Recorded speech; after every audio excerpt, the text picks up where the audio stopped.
The last flight of Lancaster KB834, a crew's final mission. On the night of March 11, 1945, a Lancaster bomber from RAF 434 Squadron, KB834, took off for what would be its final mission.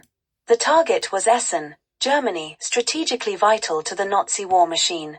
This mission, however, would end in tragedy. The Lancaster, piloted by F.O. William Knight, flew with a crew of 7 young men, including Sergeant Jack Hall, the bomb aimer, and F. Sergeant George Tucker, the wireless operator. As they crossed the channel into enemy airspace, the dark skies were filled with the constant threat of enemy fighters and flak. Their mission was a part of the larger Allied strategy to cripple Germany's industrial heartland. Essen, known for its steel production, was essential to the German war effort. As the aircraft approached Essen, it encountered heavy anti-aircraft fire. The flak was intense, but the crew pressed on, determined to deliver their payload. After releasing their bombs over the target, the Lancaster began its return flight. It was at this moment that disaster struck. The bomber was hit by enemy fire, damaging its engines.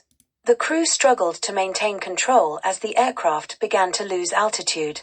Despite their best efforts, Lancaster KB834 was doomed.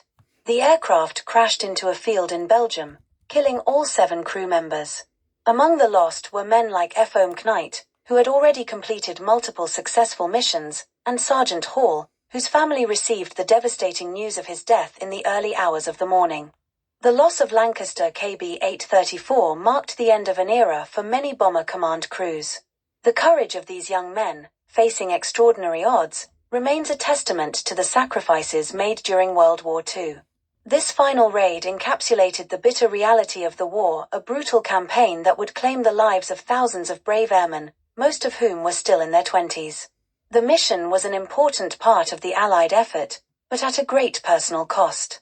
The tragedy of KB834 serves as a somber reminder of the true price of victory.